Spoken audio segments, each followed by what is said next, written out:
So let's talk about something that happened in 1978, March 1. Billy Mayer was at his property, and Quetzal, an extraterrestrial friend of him, came to visit him. And Billy Mayer asked him if it's possible to do time travel. He was curious, and he wants to go back or go to the future to look at the future San Francisco earthquake. And Quetzal say, okay, why not? Just come with me. So they get aboard a spaceship and they travel on time to the future. When? We don't know. But they were there and they arrived a few minutes or few hours after the earthquake. So it already happened. And they saw the destruction of the city. Billy Mayer was taking pictures of that destruction. How he could do that?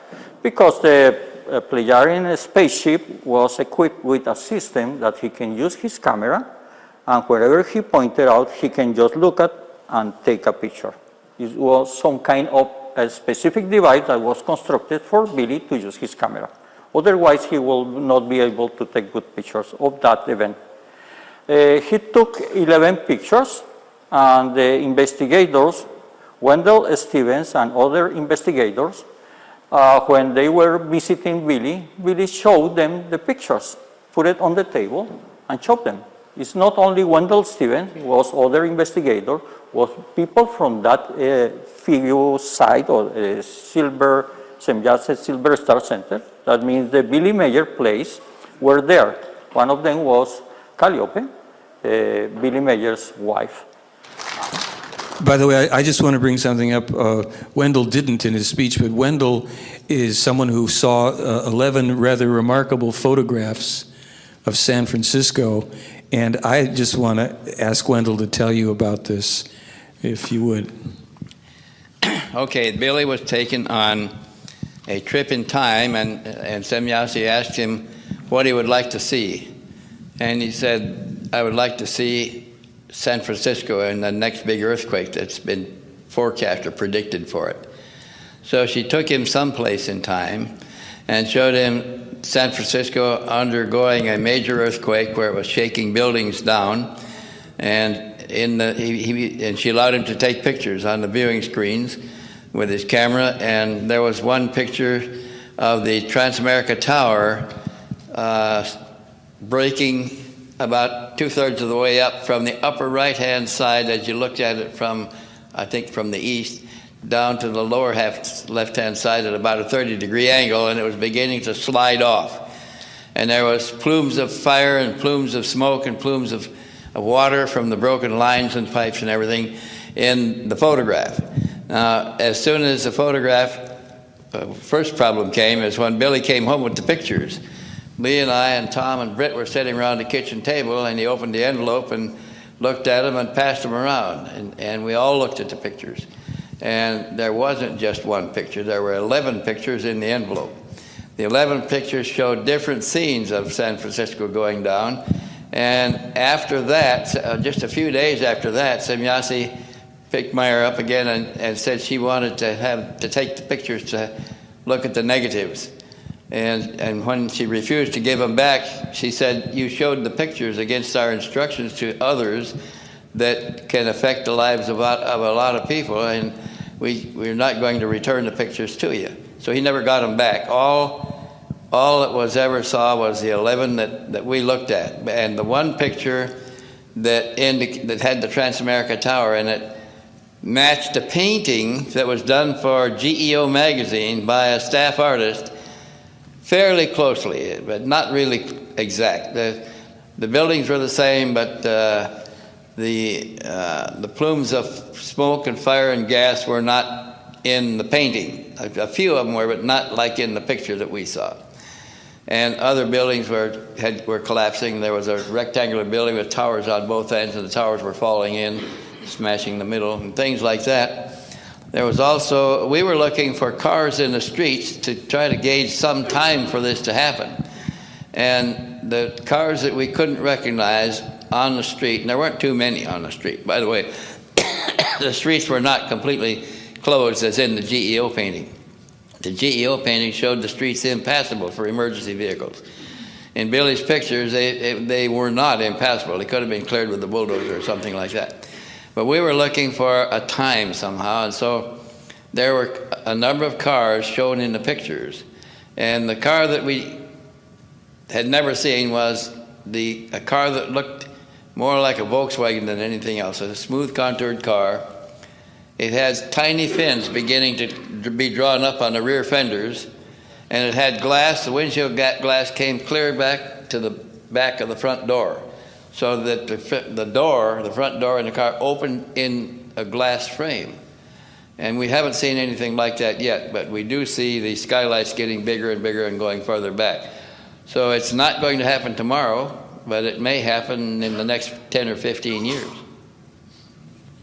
And those other 11 pictures were quite graphic. They showed some scenes that overlapped, so we could see that as we looked at the pictures that we were all related, and it was very impressive to see.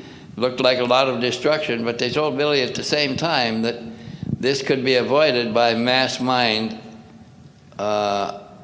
concentration. People that gave up harmful ideas and wars and things like that add energy, negative energy to the situation. Enough of that could have stalled this all off. It didn't have to happen. So Wendell says that he was intrigued by the timing. So he was looking details on those pictures just to try to define when it's going to happen. Something that it give him some idea. For example, if he could just look at a newspaper and see the date, would be great. But probably the photographs were taken from above, so it's difficult to do that. Something that Wendell said is that he was surprised to see the cars, the automobiles, because he saw cars that he didn't know at this time in the 1980s. The type of car that he described is that the ceiling or the top part of the car was made of glass, and that glass was in continue with the front glass. So it was a big cover of glass going from the front to the back. And also to the sides, there were also glass on the doors that just connected with that glass. And something else that he noticed that there were not external mirrors. He didn't see anything outside of the car, it's not external mirrors. And he just said, that's very strange car or very strange vehicle. It's exactly like this one. I just have that image. It's from an article produced last year. It's a vehicle that said that will be available in 2019. This year is available. It's an electric vehicle, like a Tesla, but instead of external mirror, some of the car manufacturers are already working on that. They are putting cameras, and it's much better, it's simpler. Because the cameras, you don't have to turn your head just to look up, right, left, just to see what's going on. You have everything in a single point with a view of all the cameras, and it's easier to control. So, and you don't need those things, those mirrors just extending outside. So this is a Mitsubishi car. It is also autonomous. That's something that is going to be very common in the future. Just consider that because of global warming, that type of electric vehicles will be more common. So that's probably what Wendell Stevens saw on the San Francisco earthquake photographs. A lot of vehicles like that. But right now we know that probably we're reaching the point that the San Francisco earthquake is going to happen, if this is what we see here. Okay, so what else he saw? Okay, this is a very interesting drawing by Ludek Pesek. It was published on the Geo magazine, September 1977. Ludek made that illustration for that magazine, just considering at this time, 1977, how that San Francisco earthquake will be.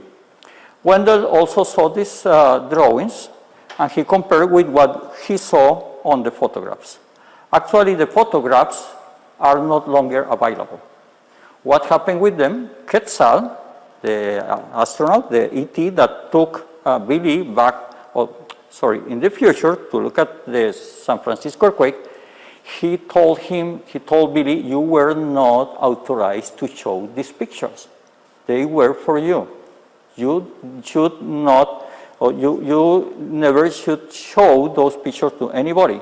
Just give me the pictures. So Billy gave the pictures to Quetzal, and he took them away.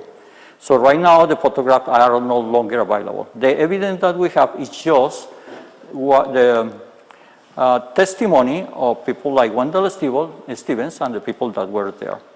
Wendell said that it's similar to this drawing, but there are differences. For example, the triangular, this building, he saw it that it was break in two parts, with a break going from the left to the top right, so broken on two parts. Also, he said that there was not so much destruction, not so many debris or destruction in this area. And if you compare this image with current San Francisco area, like this one, you will notice that there are much more buildings. For example, in front of this Pan American is the name of this building. Somebody remember? Trans-American, Pan American, something like that. Okay, this triangular building, you see here has some building that has some extension that goes diagonal to the ground. So it's this one. But there is another one in the middle between this and this. If you look at the drawing, this is not doesn't exist here. The building in between these two buildings is not here. Why? Because at the time that Ludek made this drawing, it was not there. And also we may notice the way he did this drawing. Ludek did this drawing by using a lot of photographs taken from a helicopter. Probably one big photograph or several photographs. The way to do it is just take a lot of photographs, do a mosaic, and put it on a table, and do the compositions, and draw in the top of them. Keeping some details, like for example, the mountains, the trees, some vehicles that you see here in that area, other vehicles here. So you keep most of the details, but some buildings you just delete one part and keep the other part. So that one, or an easy way to create this drawing. This is how he did it. And you see, for example, this is a detail of the cars. You see, this is a photograph. So it shows us how he did that drawing. Ludek clearly was not trying to show a future, probably decades ahead, San Francisco earthquake. He was not really doing that. What he did is just using the current photograph, do some changes. So it's not possible that Millie Meyer could took pictures of this drawing because it's completely different what Wendell Stevens saw.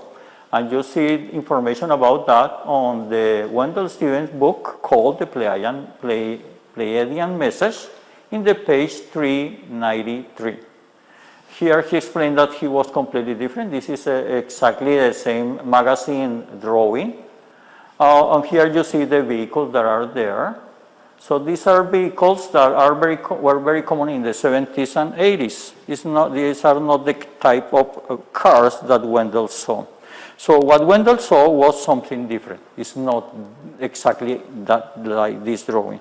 So it's not possible that Billy could just took pictures of this magazine and use them to show the San Francisco earthquake. What he took was something else, something that is going to happen in San Francisco in the future.